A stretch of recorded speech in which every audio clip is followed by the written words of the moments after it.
Welcome back to Infidelity Tales Lab. We're incredibly grateful for your support. Before we begin today's tale, tell us, which city or country are you joining us from? We love connecting with our global audience. Now, let's dive into today's story. Chapter 1. Perfect Lives and Perfect Lies. Travis Reed adjusted his tie in the bathroom mirror, his calloused fingers working despite their roughness. The morning routine hadn't changed in 5 years. Up at 0500, workout, shower, dress, breakfast with Skylar. Today shouldn't have been different, but something nagged at him, an invisible thread pulling at the edge of his consciousness. He studied his reflection. At 42, his face carried the marks of his service years, but regular exercise kept him fit. The suit was new, a gift from Skylar for their anniversary last month. "You need to look the part for your clients," she'd said, smoothing the lapels with manicured hands. The memory brought a smile to his face, though it faded as he recalled her recent distance. Downstairs, the kitchen counter displayed evidence of Skylar's usual morning rush, a half-empty coffee cup, scattered granola bar wrapper, her tablet propped against the fruit bowl. Travis picked up the tablet, meaning to put it away, when a notification flashed across the screen. A message preview from someone named Cole. "Looking forward to our meeting about the youth center funding. Your ideas are brilliant as always." Travis set the tablet down, his training kicking in automatically. Don't react. Document. Observe. The message itself was innocuous enough. Skylar managed the local youth center, after all. But something in his gut, the same instinct that had kept him alive in Afghanistan, told him to pay attention. He pulled out his phone, opening the Notes app he used for client security assessments. Under a new entry labeled Home Observations, he typed, "Tuesday, 0645, message from Cole Ree, Youth Center funding." First mention of this contact. The sound of keys in the front door interrupted his thoughts. Skylar breezed in, her heels clicking against the floor. Her dark hair was pulled back in a sophisticated twist, and her navy blazer matched the new Hermes bag hanging from her shoulder, a bag Travis didn't remember discussing. "You're back early," he said, keeping his tone casual. "Thought you had that morning yoga class." Skylar's hand tightened momentarily on her bag strap. "Oh, Claire canceled. Something about her kid being sick." She moved to the coffee maker, her back to him. "I figured I'd grab some papers from home before heading to the center. We got a board meeting about the summer programs." Travis noted how she didn't meet his eyes, how her shoulders held tension they hadn't carried minutes ago. He added to his notes, 0647, returns home, claims canceled yoga. New bag present. "The center must be keeping you busy," he said, leaning against the counter. "You've been working late a lot recently." "We've got that new grant proposal due," Skylar replied, dumping her cold coffee and starting a fresh cup. "And the board wants to expand our after-school programs." "It's a lot of paperwork." Travis nodded, remembering the funding reports he'd glimpsed last week while doing some security upgrades at the center. The official hours logged didn't match Skylar's recent schedule, but he kept that observation to himself. Speaking of work, Skylar continued, checking her phone. "I should get going. Don't wait up tonight. We got another late meeting." She kissed his cheek, the gesture automatic, lacking the warmth it once held. Her perfume was different too. Something new, more exotic than her usual choice. Another detail for his mental file. After she left, Travis sat at the kitchen island, opening his laptop.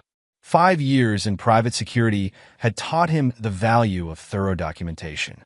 He created a secure folder labeled Family Updates and began organizing his observations. The morning light painted patterns on the counter as he worked, reviewing the past few weeks.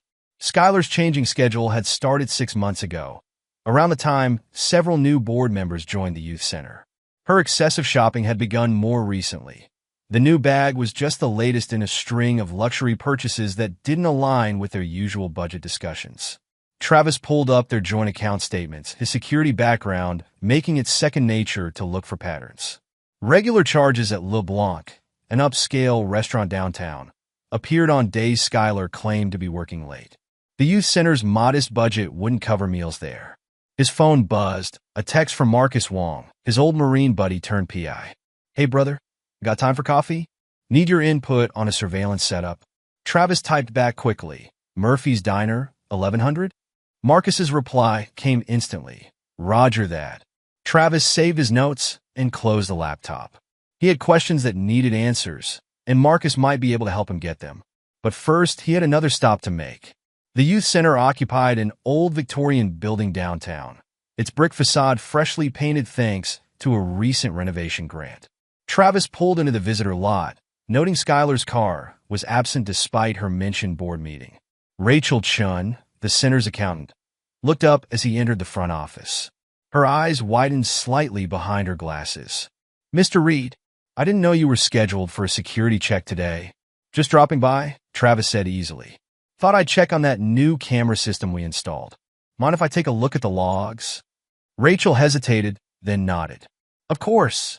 Mrs. Reed isn't here right now. Board meeting, right? Travis watched her reaction carefully. Board meeting? Rachel's confusion was genuine. That's not until next week. But she did leave with Mr. Blackwood about an hour ago. Something about reviewing potential properties for our expansion. Travis kept his expression neutral even as his mind recorded the information. Cole Blackwood? The new board member? Rachel nodded, lowering her voice. He's been very involved since joining the board, always scheduling private meetings with Mrs. Reed to discuss funding. She glanced around before continuing. Actually, Mr. Reed, there's something I've been meaning to bring up about the center's finances. Travis checked his watch. I've got a meeting in 30, Rachel, but why don't we grab coffee tomorrow? Say, 0900? Relief crossed her face. Yes, that would be good. There are some numbers that don't quite add up. Travis left the youth center with more questions than answers. His military training helping him compartmentalize the emotions threatening to surface. He'd learned in Afghanistan that rushing to conclusions got people killed. The same principle applied here. Gather intel, verify facts, plan responses. Murphy's Diner sat on a quiet corner, its faded awning and weathered sign concealing one of the best breakfast spots in town.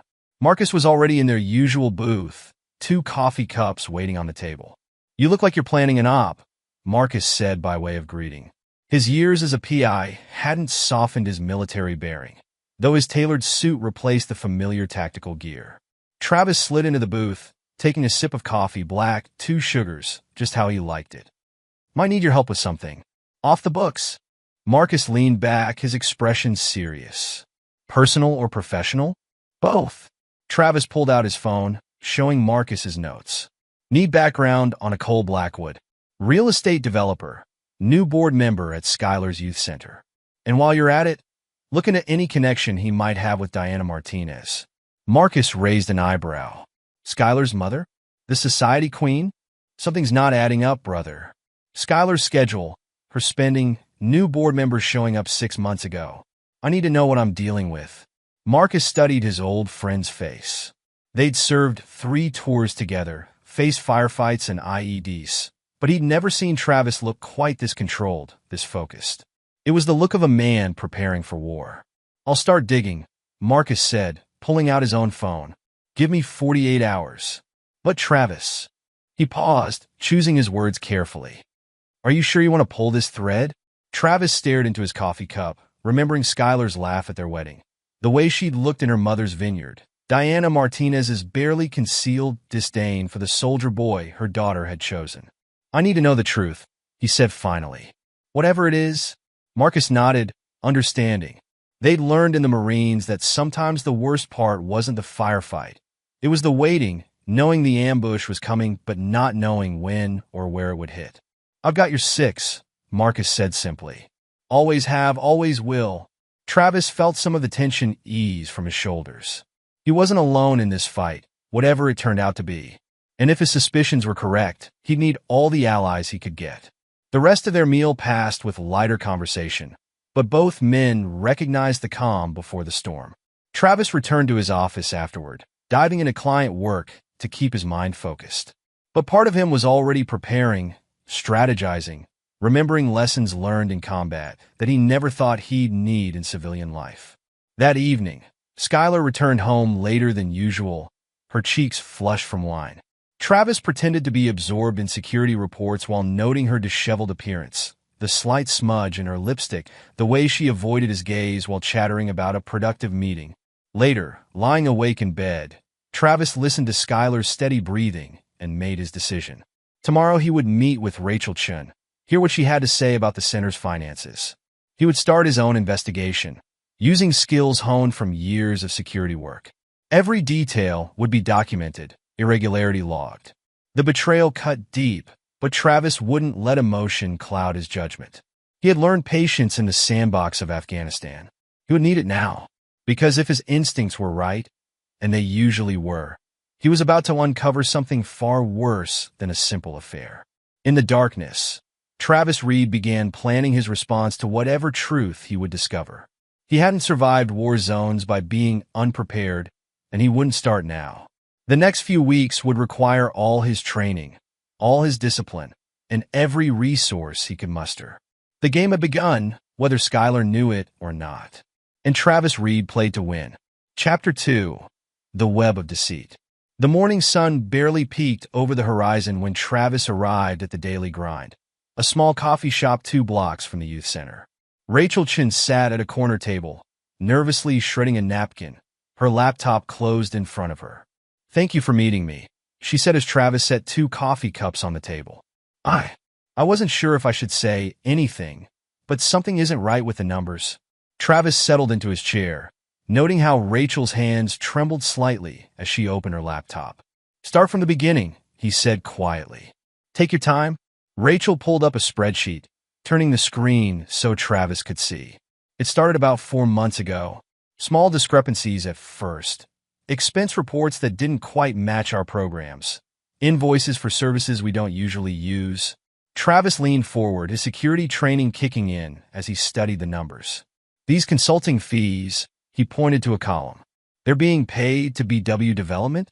"One of Mr. Blackwood's companies," Rachel confirmed, pushing her glasses up. "Mrs. Reed approved them for strategic planning services. But when I asked for documentation of the actual services provided, she trailed off, her implication clear." Travis screen-grabbed the spreadsheet, sending it to his secure email. "What else have you noticed about Cole Blackwood's involvement?" Rachel glanced around before lowering her voice. "He's always there, always finding reasons to meet with Mrs. Reed privately. And lately I've noticed Mrs. Martinez, your mother-in-law, visiting more often too. They seem familiar with each other." Travis's jaw tightened almost imperceptibly. "How so?" "Last week, I overheard them in the conference room. Mrs. Martinez was saying something about how everything was going according to plan, and Mr. Blackwood laughed about the perfect setup. I wouldn't have thought anything of it, but... Rachel pulled up another document. That same day, Mrs. Reed approved a transfer of $50,000 to BW Development for property acquisition consultation. "Mr. Reed," she hesitated. "That money was supposed to fund our summer youth program." Travis felt a cold anger settling in his chest, but his voice remained steady. "Rachel, I need you to document everything you found. Can you do that safely?" She nodded, some of her nervousness fading. "I've been keeping copies of everything. I didn't know who to trust." "You did the right thing," Travis assured her. "But for now, act normal. Don't let anyone know we've talked." After leaving Rachel, Travis headed straight to his office, his mind already formulating plans. He pulled up a secure server and began creating files, financial records, dates, names. His phone buzzed with a text from Marcus. "Got info on Blackwood. Need to meet. Usual place, 1300? Travis confirmed the meeting and spent the next few hours reviewing Rachel's data. The pattern was clear: money flowing from youth center accounts through various shell companies, all connected to Cole Blackwood. But why would Diana Martinez be involved? Murphy's Diner was quieter at lunch than breakfast. Marcus arrived with a thick folder, his expression grim. "You're not going to like this, brother," he said, sliding into the booth. "Cole Blackwood isn't just a real estate developer. He's got a pattern." Travis sipped his coffee, waiting. 3 cities in the past 5 years, Marcus continued, spreading out photographs. Each time, he joins charitable organizations, gets close to married board members. Always women from wealthy families. Always ends the same way. Money disappears, marriages collapse, and Blackwood moves on. Travis studied the photos, Cole Blackwood at various charity events, Always handsome, always charming, always with a different woman on his arm. And Diana Martinez? Marcus pulled out another document. They've known each other for years. Met through the social circuit back when Blackwood was working his scheme in Boston. I found records of phone calls between them dating back months before he showed up at the youth center. She orchestrated this, Travis said quietly, the pieces falling into place. Diana never approved of me. She saw Blackwood as her chance to fix what she saw as her daughter's mistake. There's more, Marcus added, his voice low. Elizabeth Foster, one of Blackwood's previous targets in Seattle. Her family lost millions. She's been trying to warn others, but Blackwood's lawyers hit her with cease and desist orders. Travis leaned back, his military training helping him process the information without emotional reaction. Can you make contact with her? Marcus nodded.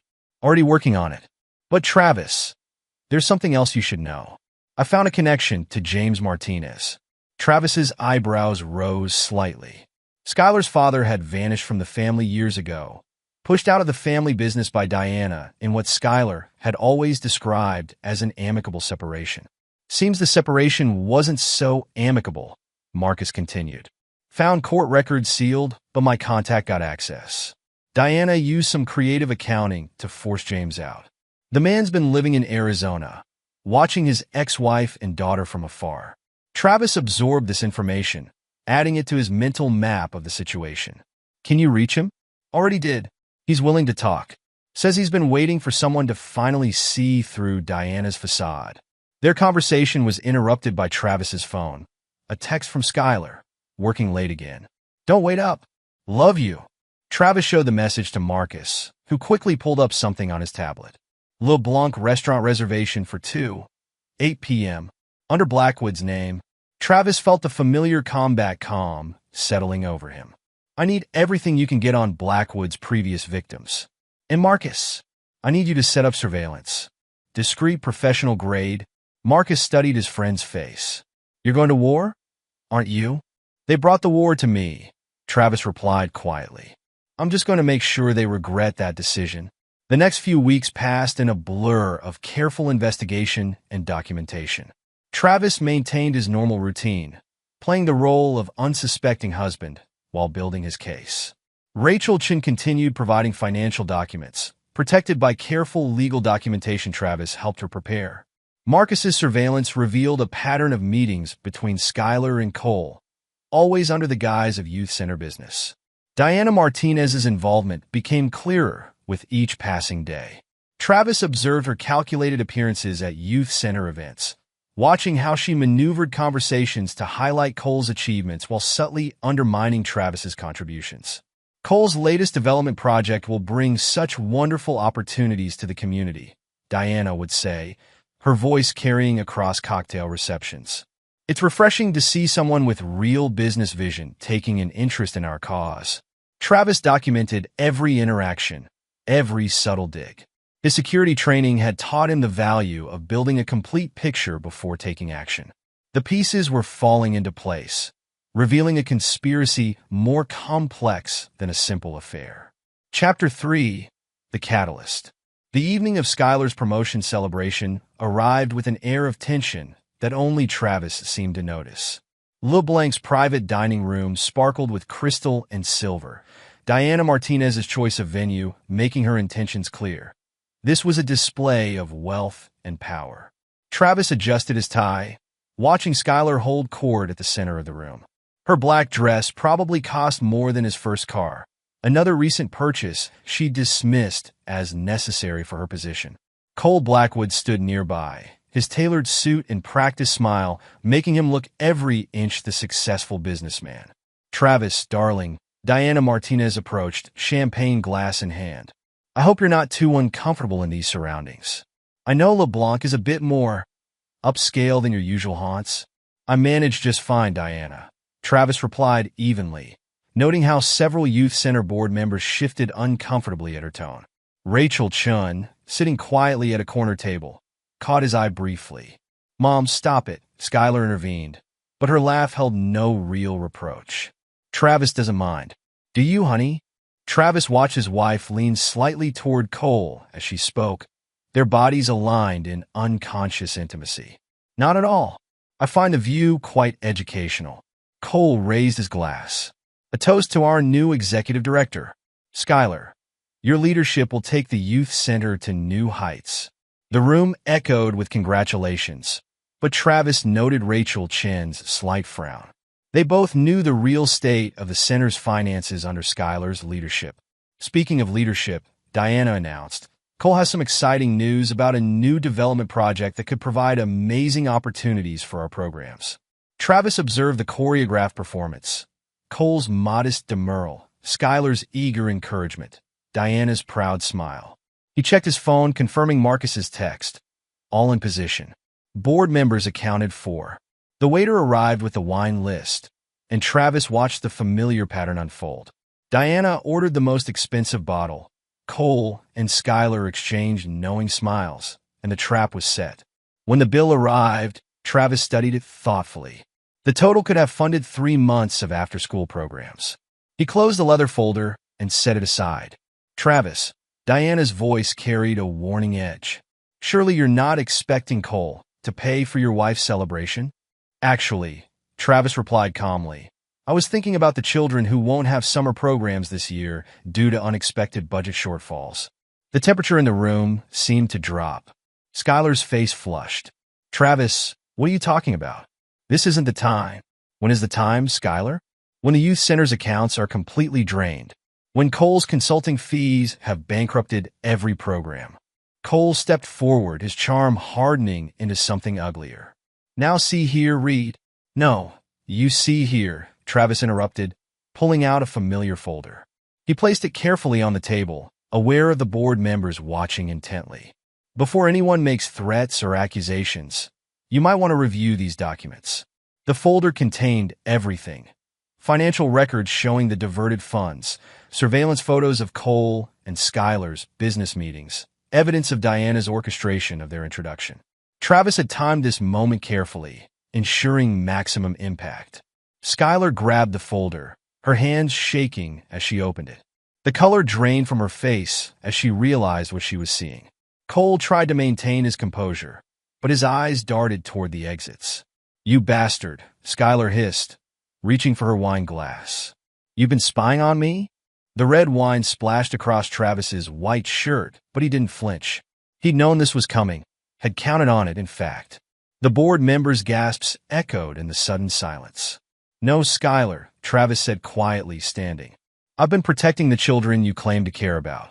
The ones whose programs you've been defunding to finance your affair and shopping sprees. He turned to the shocked board members. You'll find complete documentation of the financial mismanagement in those papers. I suggest you review them carefully. Rachel Chun can verify all the numbers. Rachel straightened in her chair, clutching her own copy of the records. Diana's attempt to intervene was cut short as several board members moved to block her path.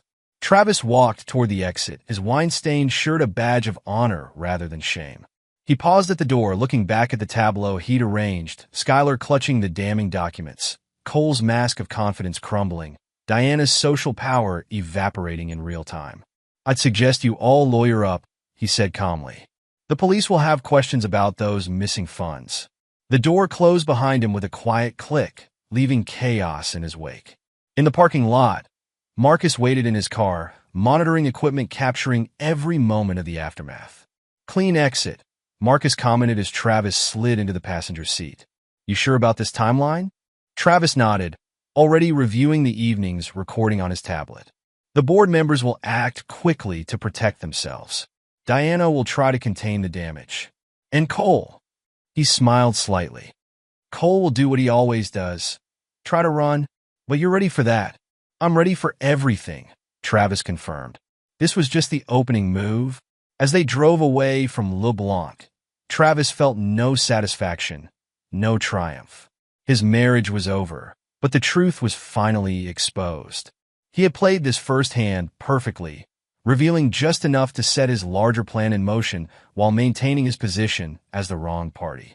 The real work would begin tomorrow, but for now, Travis Reed had accomplished his first objective.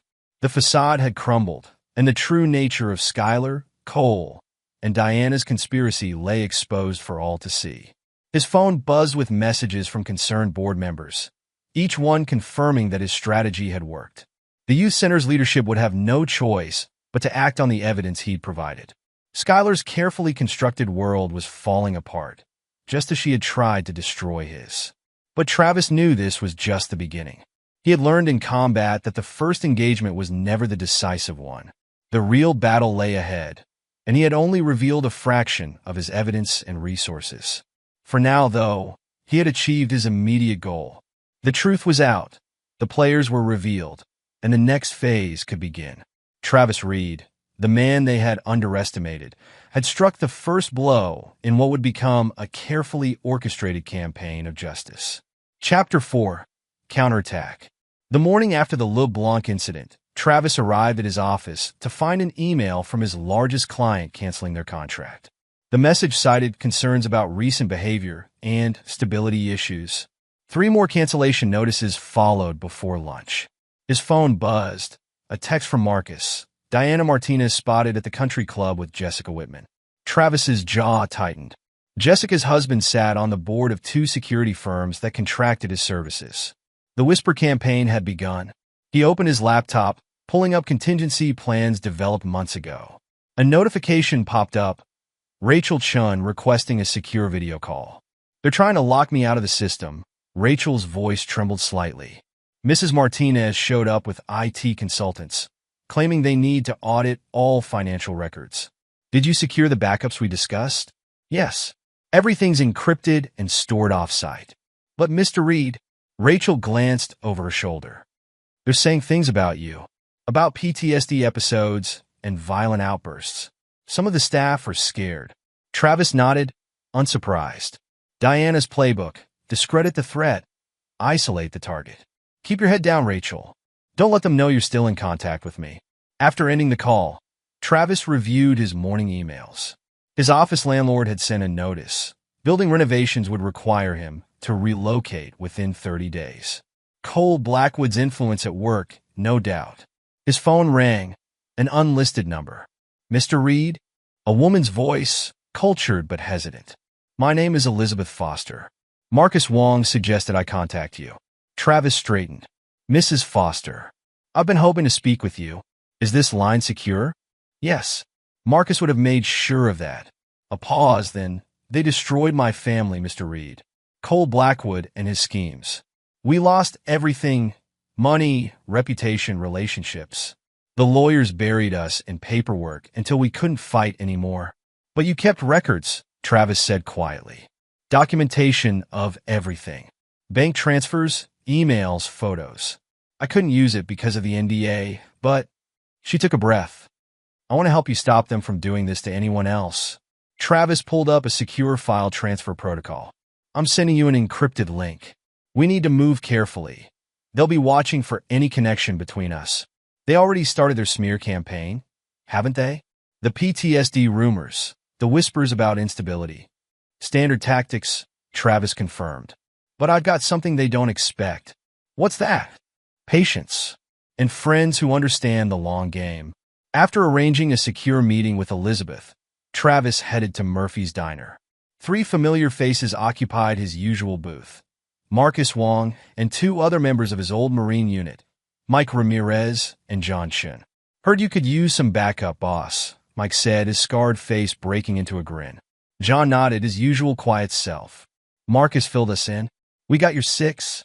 Travis slid into the booth, noting how other patrons gave their table a wide berth. Mike and John still carried themselves like the operators they'd been, alert and dangerous despite their civilian clothes. Diana Martinez is spreading PTSD rumors, Travis explained. Cole Blackwood's using his connections to pressure my clients. They're trying to paint me as unstable, violent. Want us to pay Blackwood a visit? Mike's grin turned predatory. No, Travis said firmly. We do this smart. I need you visible, but not threatening. Security consultants, nothing more. Let them see I'm not isolated. Marcus pulled out his tablet. Elizabeth Foster's intel is solid. Found 2 more families Blackwood targeted in the past year. Same pattern, charity organizations, married board members missing funds. Make contact, Travis instructed. Carefully. They'll be watching for anyone gathering evidence. The diner's door chimed. Rachel Chin hurried in, clutching her laptop bag. They fired me, she announced, sliding in beside Marcus. Said they're restructuring the accounting department. But I downloaded everything before they locked me out. Travis nodded approvingly. Good work. We'll need. His phone buzzed. Another text from an unknown number. This is James Martinez. We should talk. Travis showed the message to Marcus, who was already running a verification check. It's legitimate. Sending through his current location now. Travis studied the information. Skylar's father had been living in Phoenix, running a small consulting firm. The message had come from a local number. He was in town. John might stick with Rachel. Make sure she's safe. Marcus, set up surveillance on the youth center board members. I need to meet someone. James Martinez waited in a small coffee shop across town, his appearance markedly different from the photos in Travis's files. The once powerful businessman looked older, grayer, but his eyes were sharp. You're making waves, James said as Travis sat down. Diana's terrified, though she'd never admit it. You've been watching them? James sipped his coffee. For years, waiting for someone to see through their facades. Diana didn't just push me out of the business. She turned my own daughter against me with lies about embezzlement and affairs. And now you want revenge? I want justice, James corrected. And I have proof of what Diana did. Bank records, forged documents, witness statements. Everything she used to steal my company and destroy my reputation. Travis leaned forward. Why help me? You don't know me? I know enough. You protected those kids at the youth center. You exposed the truth despite knowing what it would cost you. James pulled out a USB drive. Diana thinks she destroyed all copies of these files. She's wrong. Travis pocketed the drive. They'll come after you if they discover you're helping me. James smiled grimly. Let them try. I've got nothing left to lose and everything to gain by seeing Diana finally face consequences. Back at his office, Travis began coordinating his growing network of allies. Elizabeth Foster connected him with other families Cole had destroyed. James Martinez's evidence provided leverage against Diana's social attacks. Rachel Chin's financial documentation built an ironclad case of fraud. But Skylar and Cole weren't finished. Travis's security system pinged, someone trying to access his office after hours. The surveillance feed showed two men in maintenance uniforms, but their movements betrayed professional training. Travis speed-dialed Marcus. We got visitors. Cole's bringing in muscle. On it, Marcus replied. Mike and John are en route. Want me to call it in? No. Let them think they scared me. We need them confident, sloppy. The next few weeks became a chess game of moves and countermoves. Diana's whisper campaign intensified, but Travis's Marine friends made sure his side of the story spread too. Cole's business pressures mounted as Travis's network quietly warned potential partners about his history. Travis maintained his calm exterior, letting them think their attacks were working. Each accusation, each attempt at intimidation, only strengthened his position. The man they thought they could break was far stronger than they knew. And he was just getting started. Chapter 5, The Hidden Hand. Elizabeth Foster's living room looked like a war room. Photos and documents covered the tables, each piece of evidence connecting Cole Blackwood to another ruined family. Karen Mitchell in Boston, Elizabeth pointed to a photo. Cole joined her hospital's charitable foundation. 6 months later, her marriage was over and $3 million had vanished through fake consulting contracts. Travis studied the pattern. Always medical or youth charities. Always board members with access to funds. And always women with influential families, Sarah Blackwood added. Cole's ex-wife sat rigidly in an armchair, her presence a carefully guarded secret. He picks targets whose social connections can protect him from consequences. Marcus entered, carrying fresh coffee. Found 2 more cases in Chicago. Same MO. Cole gets close to married board members. Diana Martinez shows up at social events. Then everything falls apart. Diana's the key, Sarah said quietly. She gives Cole social legitimacy, helps him identify vulnerable targets. I tried to warn people after our divorce, but his lawyers buried me in legal threats. Travis pulled up his secure laptop. Not this time. We've got documented evidence from multiple cases. Elizabeth's legal team is ready to move once we give the signal. They'll try to discredit us, Elizabeth warned. They'll say we're bitter, unstable conspiracy theorists. Let them, Travis replied. Each attack just adds credibility to our pattern. Marcus, what's the status on Cole's business partners? Marcus grinned, starting to get nervous. Those anonymous tips about his history with charity organizations got their attention. 3 development deals suspended pending internal review. Travis's phone buzzed. Rachel Chun. Mr. Reed? They're moving funds again. Large transfers to offshore accounts. Document everything, Travis instructed. They're getting desperate. After the call, Travis outlined the next phase.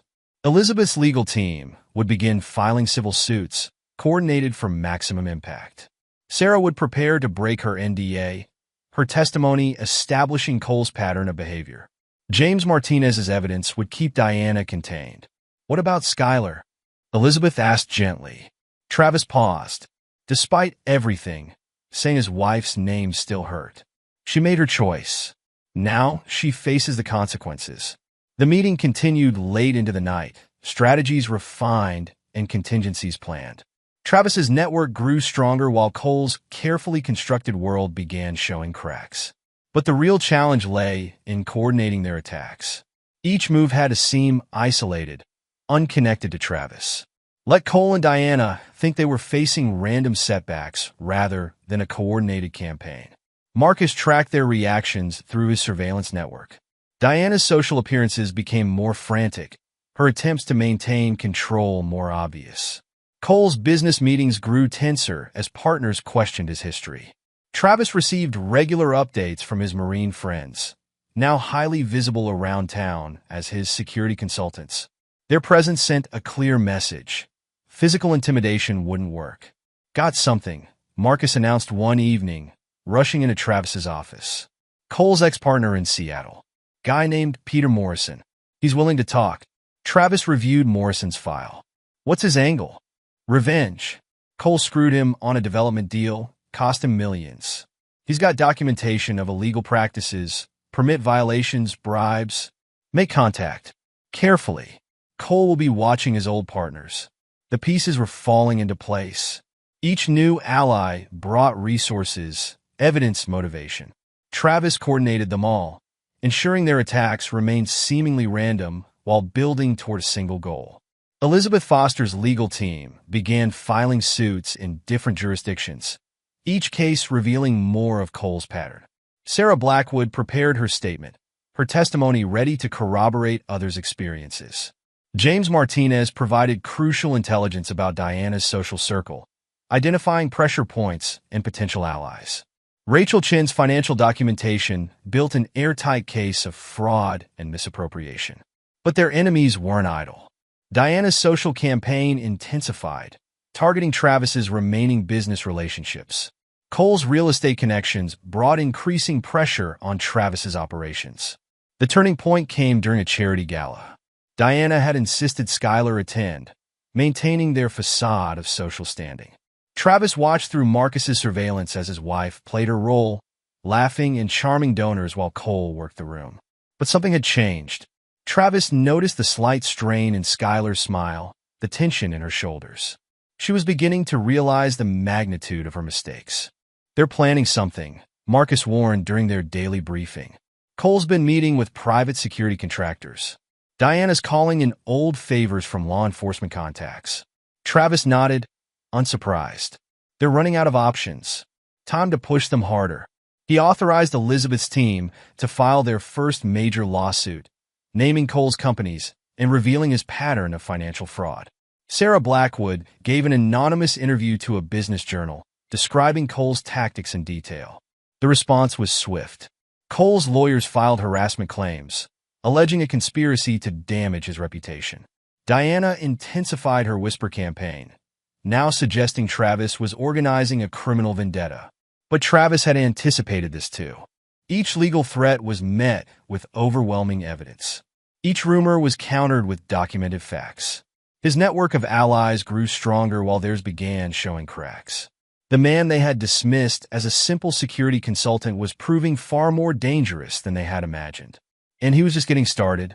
Chapter 6, The Turning Point. Travis Reed's office was dark when the security alert pinged his phone. Motion sensors triggered at the youth center well after closing hours. The surveillance feed showed two figures in maintenance uniforms entering through a service door. Right on schedule, Marcus commented, monitoring from his laptop. Want me to call it in? Not yet, Travis replied. Let's see what they're after. The figures moved with purpose, heading straight for the administrative section.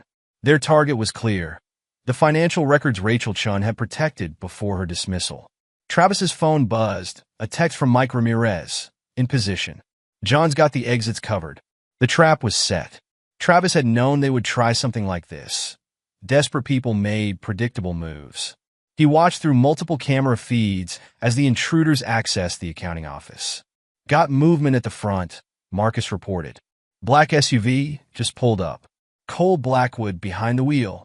Travis nodded. Keep recording. This is what we've been waiting for. The intruders emerged from the office carrying hard drives and files. They moved quickly toward the exit, unaware of the surveillance capturing their actions. Now, Marcus asked. Now. Multiple things happened simultaneously. Police cruisers, silently waiting nearby, activated their lights. Mike and John emerged from hiding, blocking escape routes.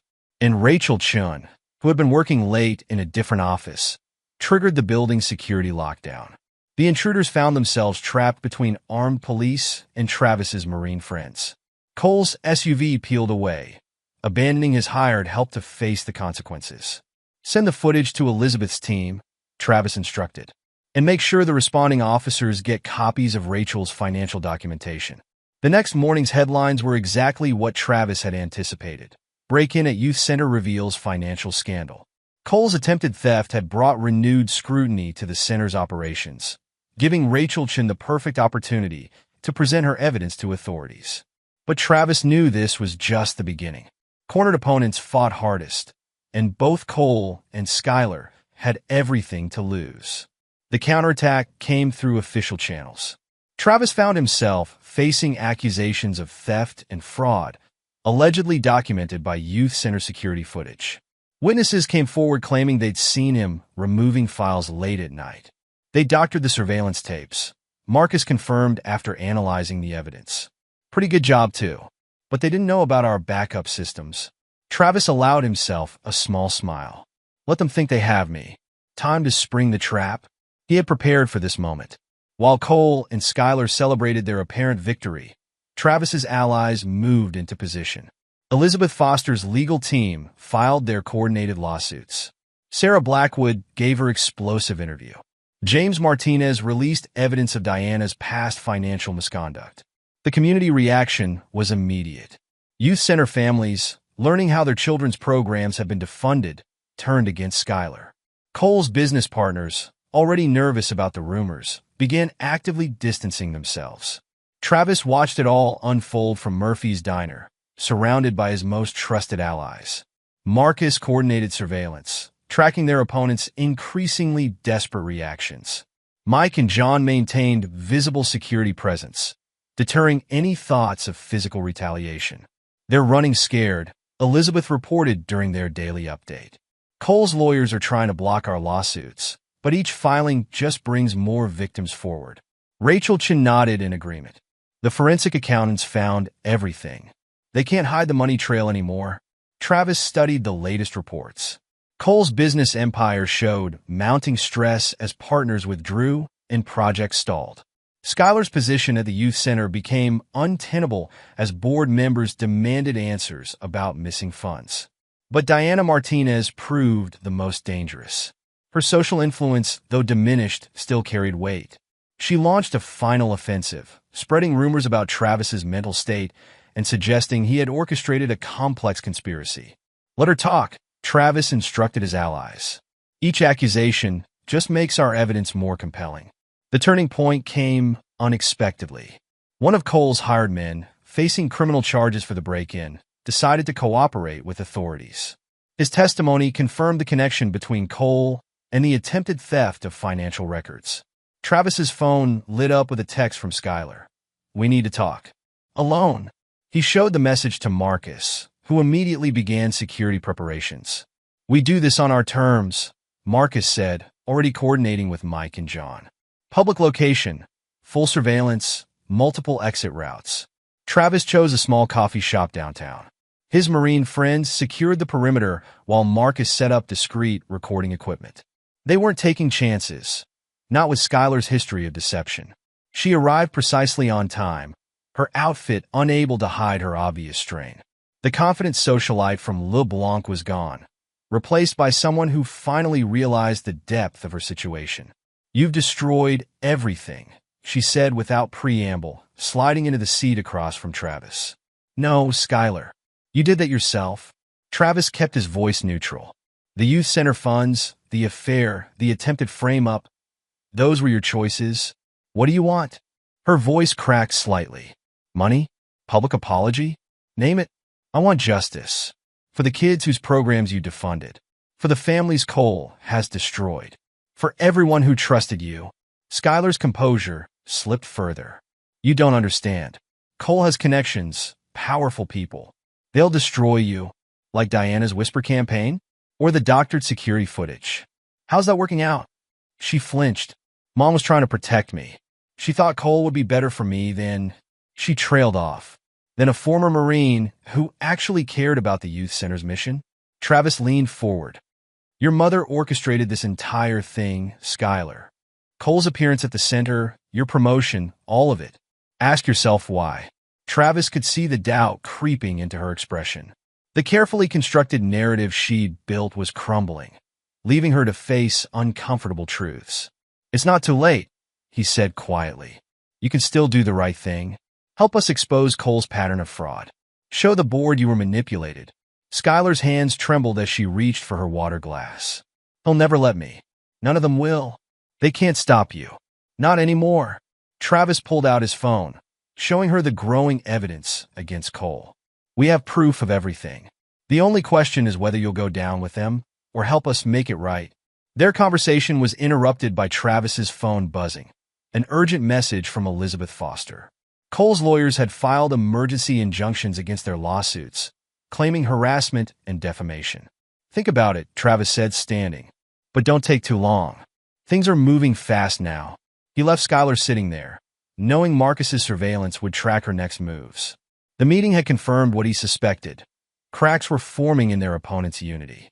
Back at his temporary office, a secure location after Cole's pressure had cost him his original space, Travis reviewed the latest developments with his team. "Cole's getting desperate," Elizabeth reported via secure video call. "His lawyers are throwing everything they can at us. But each motion just gives us another platform to present evidence." Sarah Blackwood nodded in agreement. "My interview sparked a flood of calls from other victims. They're all willing to testify now that someone's finally standing up to him." Rachel Chen pulled up financial records on her laptop. "The forensic audit is almost complete. They won't be able to hide the money trail much longer."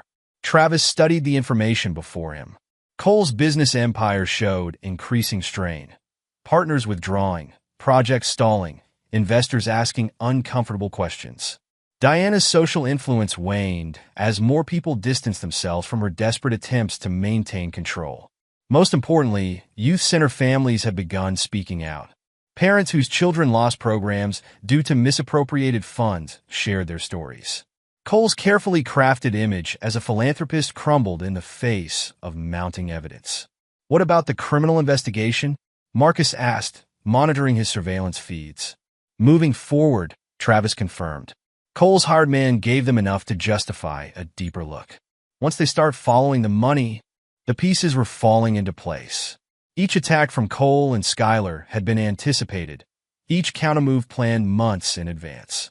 The man they dismissed as a simple security consultant had orchestrated their downfall.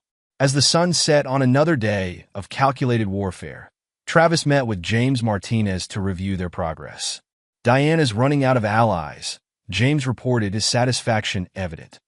"All those society connections she valued so much, they're abandoning her as the truth comes out." And Skylar? Isolated, confused, starting to see how thoroughly she was manipulated. James studied Travis carefully. "You knew this would happen, didn't you?" knew they'd get desperate enough to try something illegal. Travis nodded. People show their true nature under pressure. Cole's pattern was clear.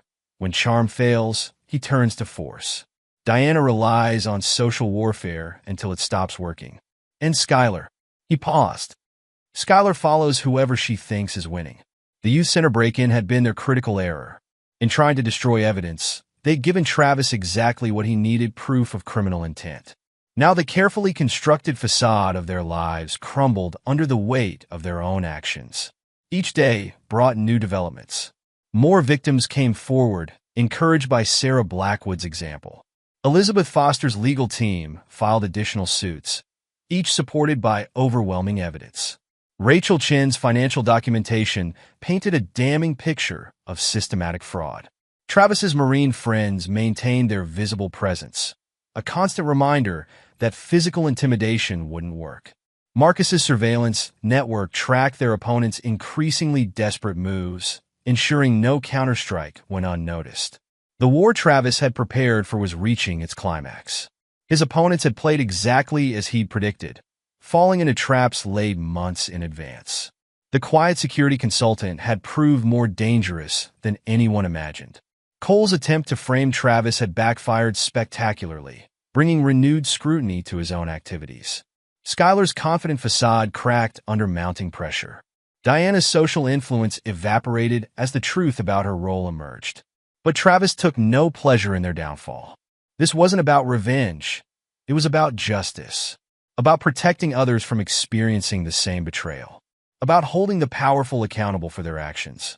As Act 2 drew to a close, Travis Reed stood undefeated, his strategic genius revealed through careful planning and patient execution. The war wasn't over, but the tide had turned decisively in his favor. His opponents had brought the fight to him, never realizing they were facing a master tactician who had anticipated their every move. Now they would learn why it was dangerous to underestimate a quiet man who lived by a code of honor and justice. Chapter 7. House of Cards. Marcus Wong's surveillance monitors displayed multiple feeds across his temporary command center. Each screen told a story of desperation. Cole Blackwood making frantic calls from his office, Skylar pacing in her luxury apartment, Diana Martinez arguing with her social circle at the country club. They're running scared, Marcus reported to Travis, who stood studying the feeds with military focus. Cole's been contacting travel agents specializing in non-extradition countries. Skylar's trying to access locked youth center files. Diana's burning through her last social favors. Travis nodded, checking his secure phone. Elizabeth's team is ready. All positions covered. Legal documents prepared. Sarah Blackwood's testimony recorded and notarized. James Martinez's evidence against Diana compiled. The pieces Travis had spent months positioning were ready to move. He pulled up his tactical schedule on a secure laptop, reviewing the coordinated strikes plan for the next 48 hours. His phone buzzed Rachel Chun. Mr. Reed? Cole's people are trying to destroy records at the youth center. They brought an IT specialist to wipe the servers. Let them try, Travis replied calmly. You secure the backups? Multiple copies, all encrypted and stored off-site. They don't know about the secondary accounting system I set up months ago. Travis allowed himself a small nod of approval. Rachel had proved invaluable, her quiet competence matching his own approach. Mr. Reed? Rachel's voice dropped lower. Skylar's here. She's demanding access to the financial databases. She seems unstable. Stay out of sight. Mike and John are en route. Travis switched to another line, connecting with Elizabeth Foster. Time to move. File the suits. Elizabeth's response was immediate. All teams coordinated. Civil actions being filed simultaneously in multiple jurisdictions. Sarah's testimony goes public in 30 minutes. The machine Travis had built began its inexorable advance. Years of military training had taught him the value of synchronized attacks, overwhelming the enemy's ability to respond effectively. His secure email pinged with updates. Elizabeth's legal team filed lawsuits exposing Cole's pattern of fraud across multiple states.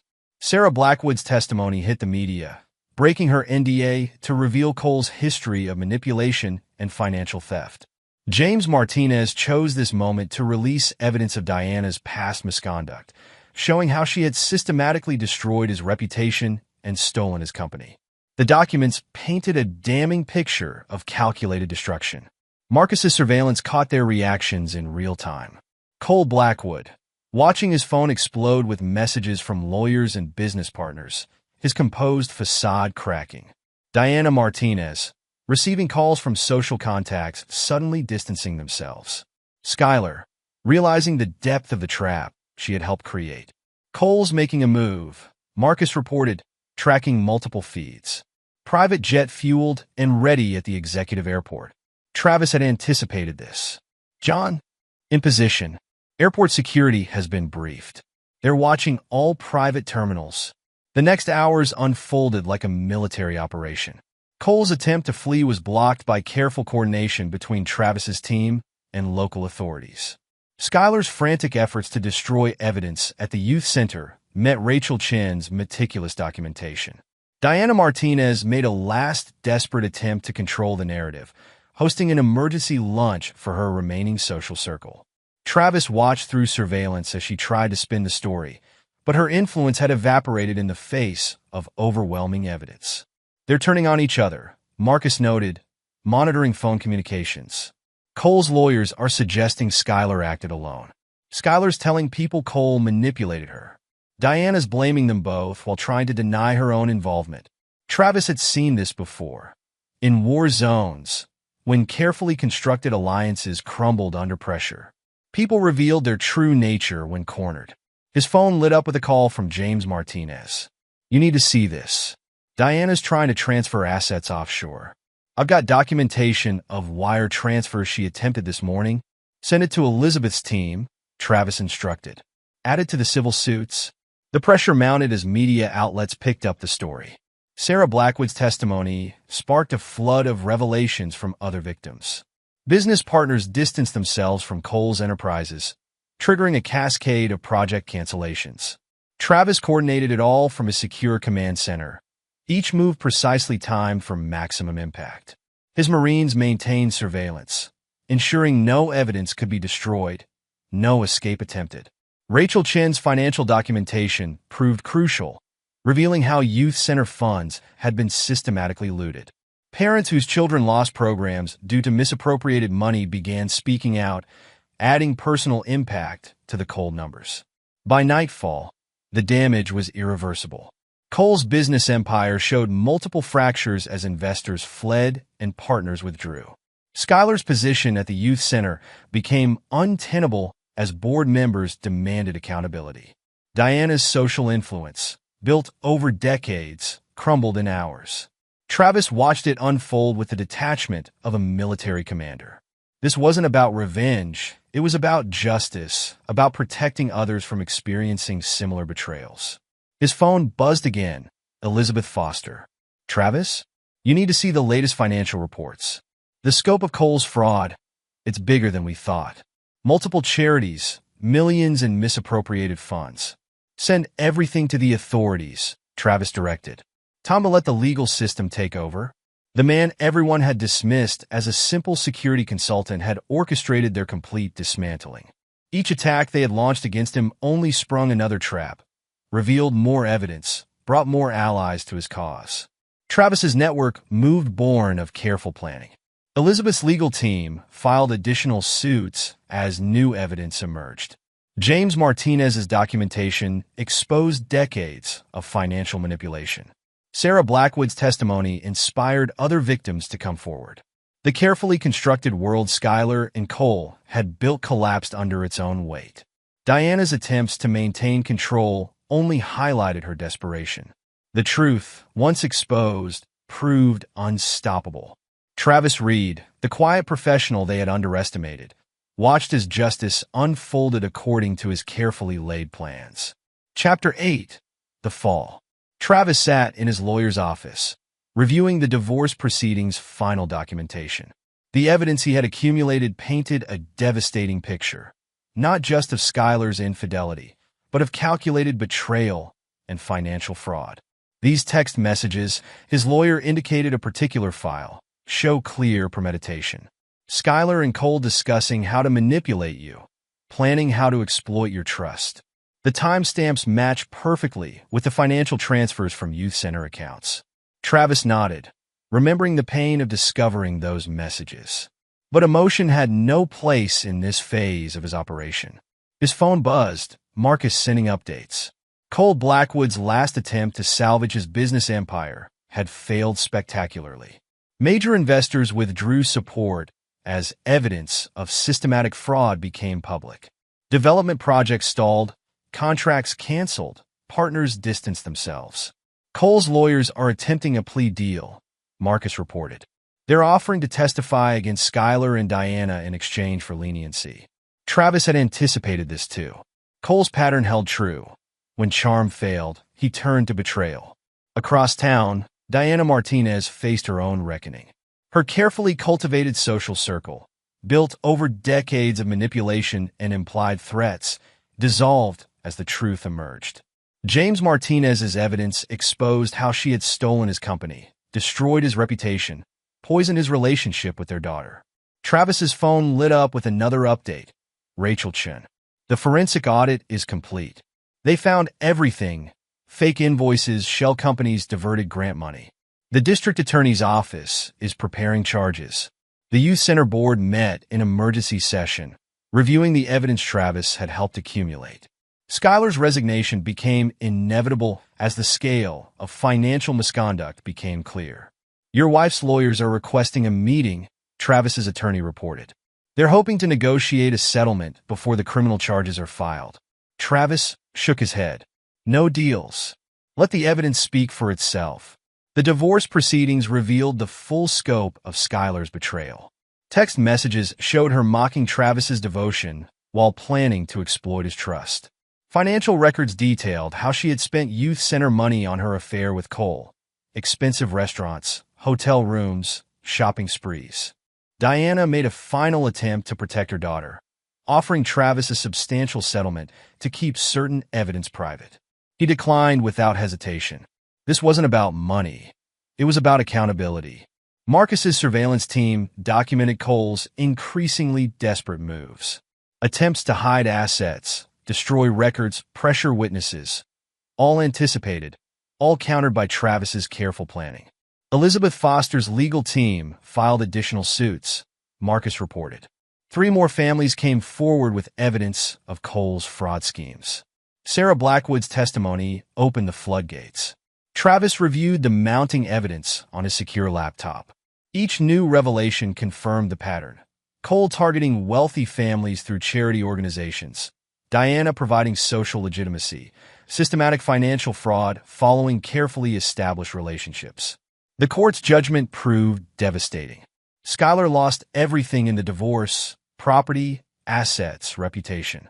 The evidence Travis presented left no room for sympathy or leniency. Criminal investigations gained momentum as more victims came forward. Cole's other targets, emboldened by Sarah Blackwood's example, shared their stories. Each account matched the established pattern, building an overwhelming case. Diana Martinez's social standing, once seemingly unassailable, crumbled under the weight of exposed truth. The community she had ruled through subtle manipulation turned against her as evidence of her role emerged. Travis coordinated with his allies, ensuring each new revelation received maximum impact. Elizabeth Foster's legal team systematically dismantled Cole's remaining defenses. James Martinez's evidence prevented Diana from hiding assets or maintaining control. The fall happened faster than anyone expected. Cole's business empire collapsed as investors fled and projects failed. Skylar's carefully crafted image as a philanthropic leader shattered, leaving her facing criminal charges and social ostracism. Diana's attempts to maintain influence backfired spectacularly. Her former social circle, realizing the depth of her manipulation, turned against her. The woman who had orchestrated so much destruction found herself isolated and powerless. Travis watched it unfold with the detachment of a military commander. Each move had been planned, each reaction anticipated. The quiet security consultant they had underestimated had proved more dangerous than anyone imagined. Chapter 9. Phoenix Rising. The youth center's main hall buzzed with positive energy as children and teenagers engaged in new programs. Travis stood in the doorway, observing the transformation with quiet satisfaction. Rachel Chen approached, carrying enrollment reports. We're at full capacity for the summer sessions. The new funding structure you helped design is working perfectly. Travis nodded, noting how Rachel had grown more confident in her role as the center's financial director. The transparent accounting system? In place and publicly accessible. No one can hide financial misconduct anymore. The center had become a model of responsible management under their guidance. Travis's security expertise combined with Rachel's financial acumen created systems that protected both assets and mission. His phone buzzed Elizabeth Foster. The foundation is ready to launch. We've already identified 3 families needing support after similar fraud schemes. Travis had worked closely with Elizabeth and other victims to create a support network. Their combined experiences and resources would help others recover from financial predators like Cole. James Martinez visited regularly, his business expertise helping strengthen the center's operations. The father Skylar had rejected proved invaluable in rebuilding what she had nearly destroyed. The community response has been overwhelming, James reported during their weekly meeting. Local businesses want to partner with us, support our programs. They trust your leadership, Travis. Travis's security consulting business thrived as his story spread. Clients appreciated both his protective skills and his demonstrated integrity. The man Cole and Diana had tried to destroy emerged stronger, more respected. Marcus Wong and the other Marines became partners in his expanding company. Their combined experience created an unmatched security consulting team, dedicated to protecting clients from both physical and financial threats. We've got requests from 3 other cities, Marcus reported. Organizations wanting us to review their protective systems, verify their financial controls. Your reputation for thoroughness is spreading. Travis maintained his focus on the youth center's mission while expanding his business. The children they served remained his priority. Their success his most meaningful revenge against those who had betrayed their trust. Rachel Chen's loyalty earned her a partnership role in his security firm. Her financial expertise complemented their protective services, creating comprehensive security solutions. The final scene at Le Blanc restaurant became a turning point in community memory. Travis's quiet strength in the face of public humiliation, his systematic exposure of corruption, taught powerful lessons about justice and accountability. His Marine code, loyalty, honor, protection of the vulnerable, proved more powerful than wealth or social status. The community learned to value substance over appearance, integrity over charm. Travis Reed's office overlooked the youth center's playground, a daily reminder of why he had fought so hard. The sound of children's laughter replaced memories of betrayal, their futures secured by his unwavering dedication to justice. He reviewed applications for the center's expanded programs, each one representing a life they could positively impact. The true victory wasn't in destroying Cole's schemes or exposing Diana's manipulation. It lay in creating something meaningful from the wreckage of betrayal. His phone buzzed with updates from his growing network of allies. Elizabeth Foster coordinating foundation support for fraud victims. James Martinez developing new youth programs. Rachel Chen implementing financial safeguards for other organizations. Travis Reed had won more than revenge. He had built a legacy of protection and positive change. The quiet professional they had underestimated became a force for justice. His military training serving a mission far beyond personal vindication. The community learned its lesson. Sometimes the most dangerous opponents are those who fight with honor, patience, and unwavering dedication to what's right. Travis Reed's victory proved that justice, properly pursued, was the ultimate revenge. Epilogue, 5 years later. Travis Reed stood at the podium, addressing the gathered crowd at the National Conference on Youth Program Security. His security consulting firm, Reed Protection Services, had become the gold standard for protecting charitable organizations from both external and internal threats. 5 years ago, we learned a hard lesson about trust, Travis began, his voice carrying the same quiet authority that had served him through military service and personal battles. Today, we're not just teaching organizations how to protect their assets. We're showing them how to protect their missions. The audience included representatives from hundreds of youth centers and charitable organizations across the country. Many had implemented the comprehensive security protocols his team had developed, combining physical security with financial safeguards. Marcus Wong, now Chief Operations Officer of Reed Protection Services, sat in the front row beside Rachel Chun, the company's financial security director. Their partnership had expanded beyond the original youth center, helping countless organizations prevent the kind of fraud that had nearly destroyed their own. After the presentation, Travis met with his executive team in a private conference room. The walls displayed awards and recognition for their pioneering work in organizational security, but Travis's focus remained on their ongoing mission. The Foster Reed Foundation identified 3 new cases last month. Elizabeth Foster reported her role as foundation director, allowing her to continue helping families affected by financial fraud. We're providing legal support and recovery assistance. The foundation, born from their shared experience with cold Blackwood schemes, have become a powerful force for justice and recovery. They not only help victims, but work to prevent future fraud through education and system implementation. Speaking of prevention, Rachel Chen added, pulling up detailed statistics on her tablet. Our new financial tracking software has been implemented in over 200 organizations. We've already stopped 12 attempted fraud schemes this year alone. Travis nodded, remembering how Rachel's quiet competence had helped expose the truth years ago. Her expertise now protected countless others from similar betrayal. James Martinez called, Marcus mentioned, referring to Travis's former father-in-law, who had become a trusted ally and friend. The business mentorship program at the youth center is exceeding expectations. They're expanding to 3 new locations next month. James had found redemption through his work with the youth center, using his business experience to create opportunities for underprivileged teens. His relationship with Travis had grown into a genuine friendship, bound by shared values and dedication to helping others. What about Sarah Blackwood? Travis asked, thinking of Cole's ex-wife whose testimony had proved crucial years ago. Still running the support network for fraud survivors, Elizabeth replied. Her groups have helped hundreds of families rebuild their lives. She's turning her experience into something positive, just like we did. The conversation turned to updates on their former opponents. Cole Blackwood remained in federal prison, his empire destroyed, his schemes exposed. His attempt to flee justice had failed, leading to additional charges and a longer sentence. Skylar had served 18 months for her role in the financial fraud, emerging to find herself ostracized from the social circles she had once dominated.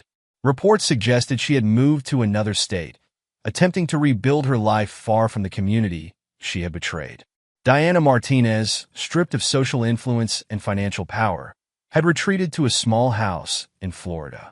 Her carefully constructed world of social manipulation had crumbled, leaving her isolated and irrelevant. But Travis took no pleasure in their downfall. His focus remained on prevention and protection, using their story to help others avoid similar fates.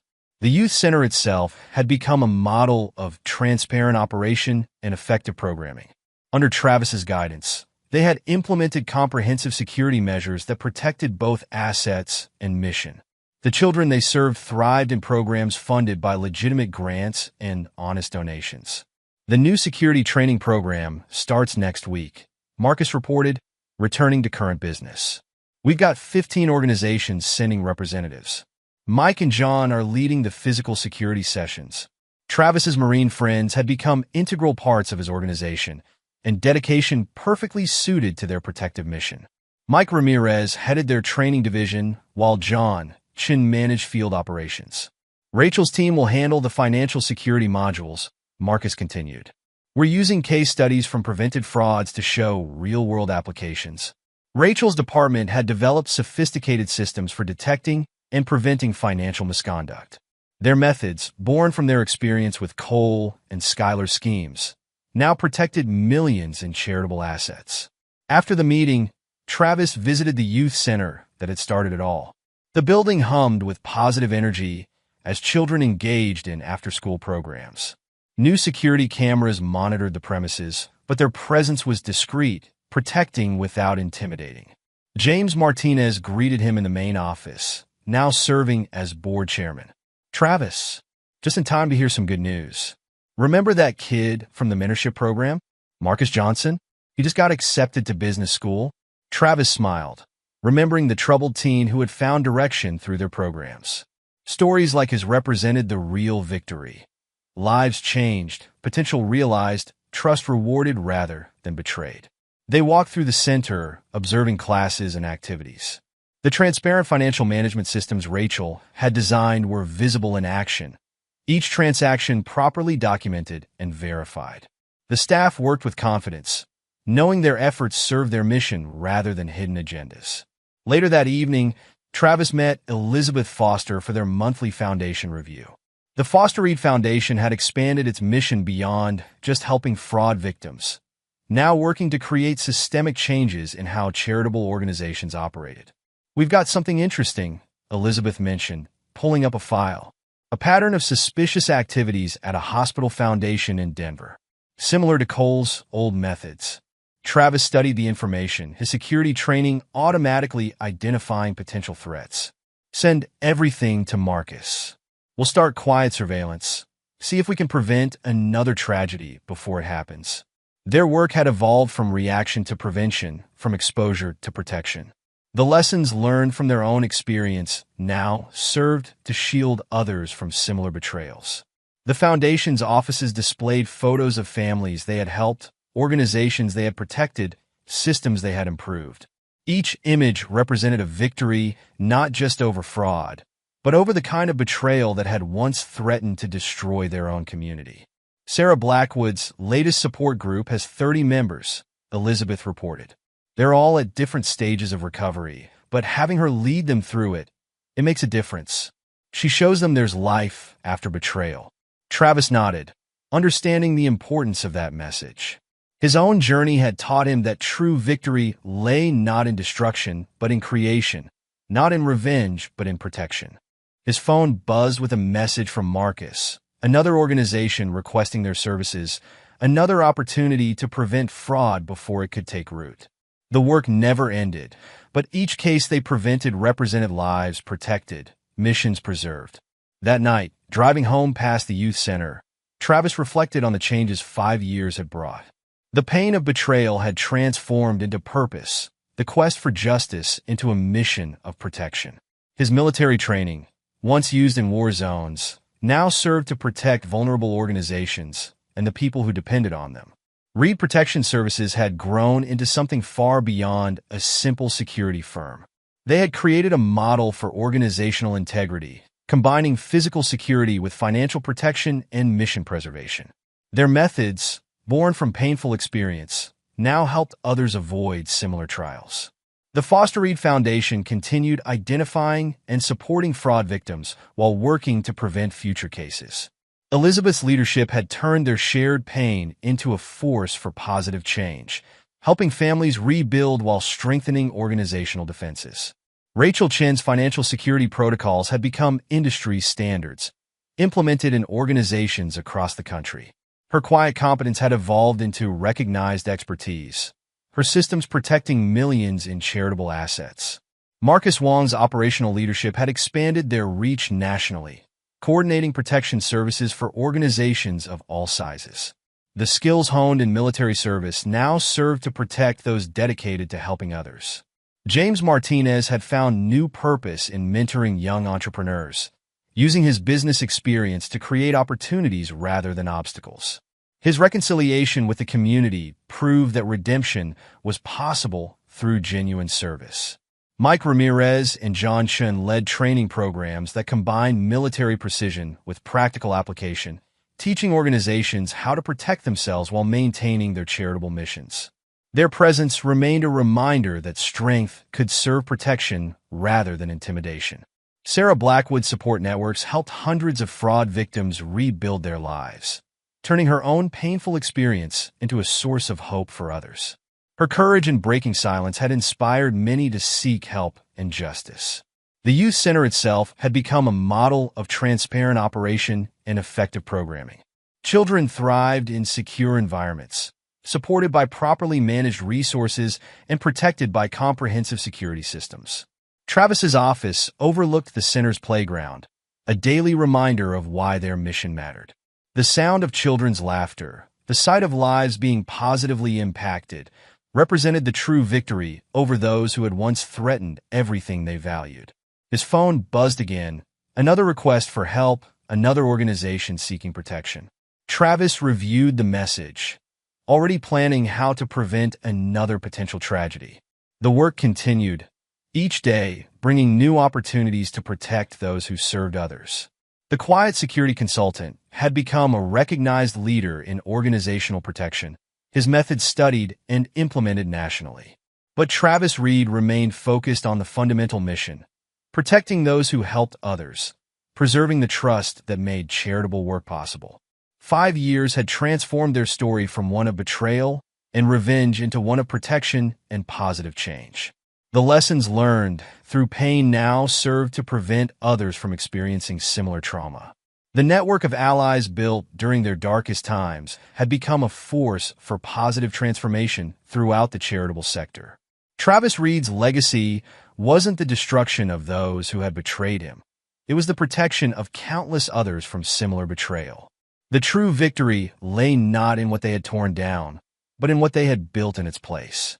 And somewhere in the city, in his office overlooking the youth center he had helped save, Travis Reed allowed himself a moment of satisfaction. The mission continued, the work evolved, but the core purpose remained, protecting those who served others, preserving trust, preventing betrayal. That, he knew, was the greatest revenge of all, turning personal pain into universal protection, individual justice into systemic change. The quiet professional had transformed tragedy into triumph, not through destruction but through creation. The story that began with betrayal had become one of redemption, not just for Travis but for all those who joined his mission of protection and positive change. 5 years had proved that the strongest response to betrayal wasn't revenge. It was the creation of systems that prevented such betrayal from happening to others. Travis Reed's code of loyalty and protection had become a blueprint for organizational integrity, serving to guard those who served others.